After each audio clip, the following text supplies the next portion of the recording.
A new beginning in Paris. It's a warm autumn afternoon, one of those days where the sun hangs low in the sky, casting a golden glow over everything it touches.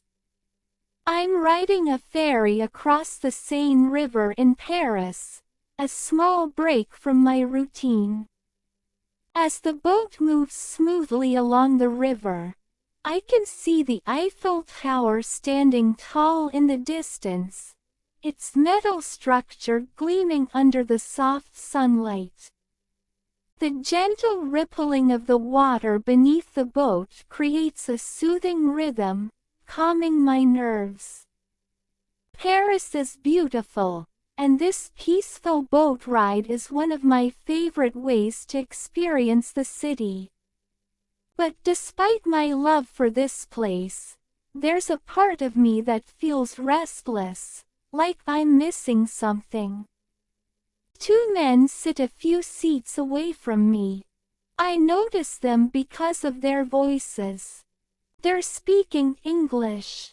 Their conversation drifts through the air, and I can make out some words, but not enough to fully understand. I've been studying English for a few months now, and while I've learned the basics, my vocabulary is still small.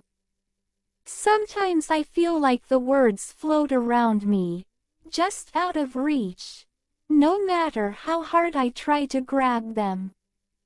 I glance over at the men again. They seem friendly, laughing casually, enjoying their time. And then, an idea pops into my head: I should talk to them. The thought makes me nervous.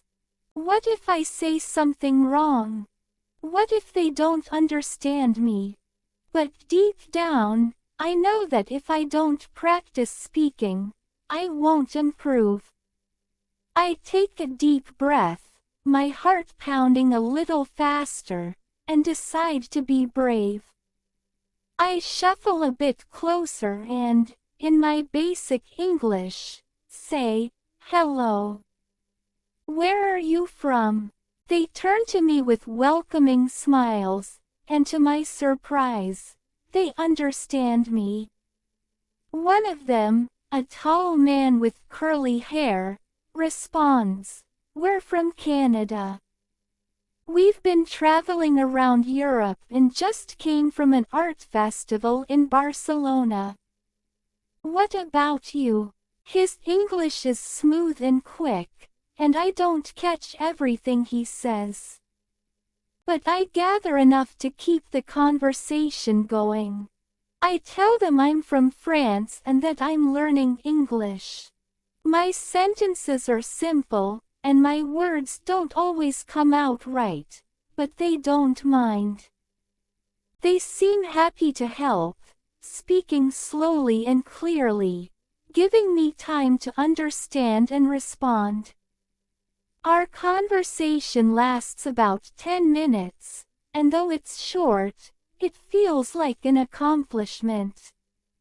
I tell them I'm still a beginner, and they encourage me to keep practicing, saying that learning a language takes time but that I'm doing well.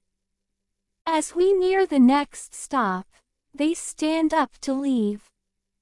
Before they go, they give me their email addresses, suggesting we stay in touch. I smile, feeling proud of myself. I took a chance, and it paid off. As the ferry continues its journey down the river, I sit back, thinking about the conversation. It was a small step, but it gave me a sense of confidence I didn't have before. I feel inspired, motivated to keep learning. Maybe one day, I'll be able to have long conversations like that without struggling to find the right words. After that meeting on the ferry, something inside me shifts. I realize that learning a language isn't just about memorizing words and grammar rules from a book. It's about using it in real life, about making connections. I become determined to improve my English, even more than before. I set a goal for myself to practice every day. I create a routine. In the mornings, I sit down with a French novel I've read many times and try to translate it into English. The sentences are simple at first, but as I keep working, I challenge myself with more complex phrases. Some days, it feels like I'm making progress. Other days, it feels like I'm stuck in the same place. But I keep going, knowing that learning a language takes patience. In the evenings, I watch movies in English with French subtitles. At first, I struggle to keep up with the dialogue, but I pause and rewind whenever I don't understand something. After a while, I notice that I'm picking up on more and more words. Little by little, my listening skills improve. One day, 6 months later, I find myself in a cafe with some tourists. They're speaking English, and I realize that I can understand most of what they're saying. It's a strange and wonderful feeling. Like the language has finally started to unlock itself for me. I can hold longer conversations now, and I no longer feel as nervous when I speak. That's when I decide it's time for the next step. I want to immerse myself completely in English, so I make a bold decision. I will go to New York City to study. Arriving in New York feels like stepping into another world. The city is alive, buzzing with energy. Yellow taxis rush by, people move quickly through the streets, and the tall buildings seem to reach for the sky. It's overwhelming at first, but I remind myself that this is exactly what I wanted. A place where English surrounds me, where I'll have no choice but to use it every day. I enroll in an international language school in Brooklyn, a diverse neighborhood full of people from all over the world. On the first day of class, I walk into the building with a mixture of excitement and nerves. The classroom is bright, filled with colorful posters and a large map of the world on the wall. Students are already seated, chatting in different languages. I recognize a few words here and there: Spanish, Korean, Arabic. But mostly, I hear English. Our teacher walks in, a tall man with glasses and a friendly face. He introduces himself as Mr. Daniels and welcomes us to the class. He asks each of us to say our names and where we're from. The students come from all over: Brazil, Japan, Russia, Mexico. When it's my turn, I say, I'm from France. Once everyone has introduced themselves, Mr. Daniels asks, "How do you study English?" Some students mention using flashcards, while others say they read textbooks or practice writing.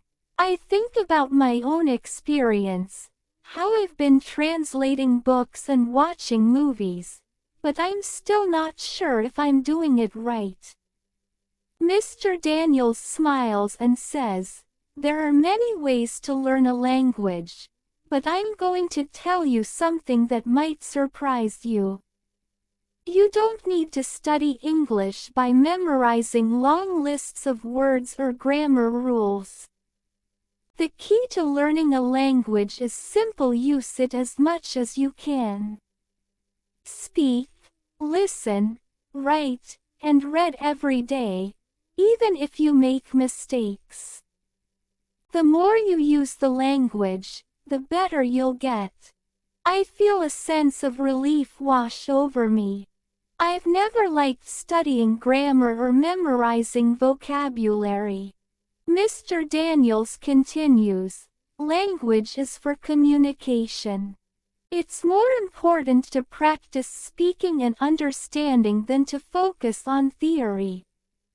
In this class, we're going to use English in real-life situations, not just study from books. His words resonate with me. This is exactly what I've been looking for. A chance to use the language, not just study it. As the lesson continues, we talk about our favorite foods, our hometowns, and what we like to do in our free time. We practice speaking in pairs and small groups, switching partners often.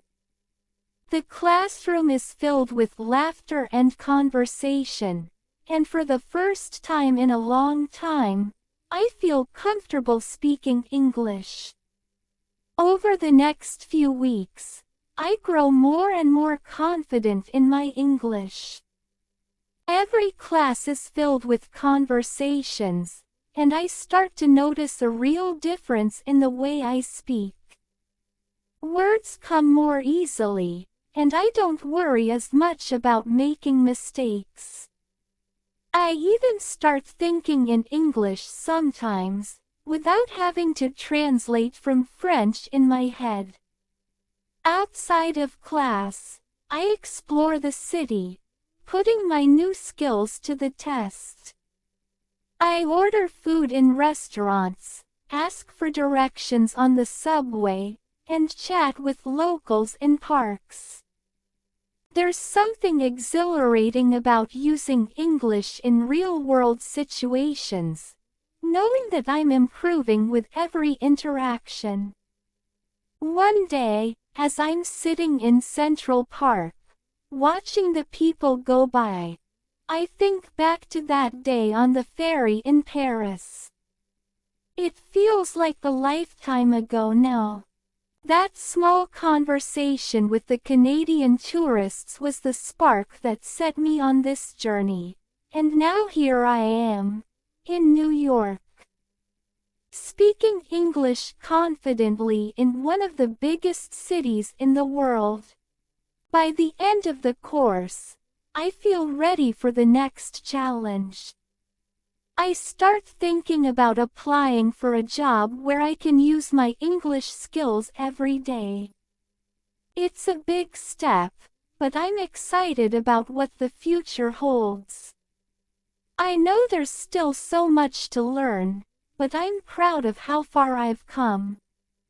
Paris was the beginning, and now in New York, a new chapter of my life is unfolding. English has become more than just a subject to study. It's a tool that's opening doors to new opportunities, new friendships, and a bigger world. And this is just the start.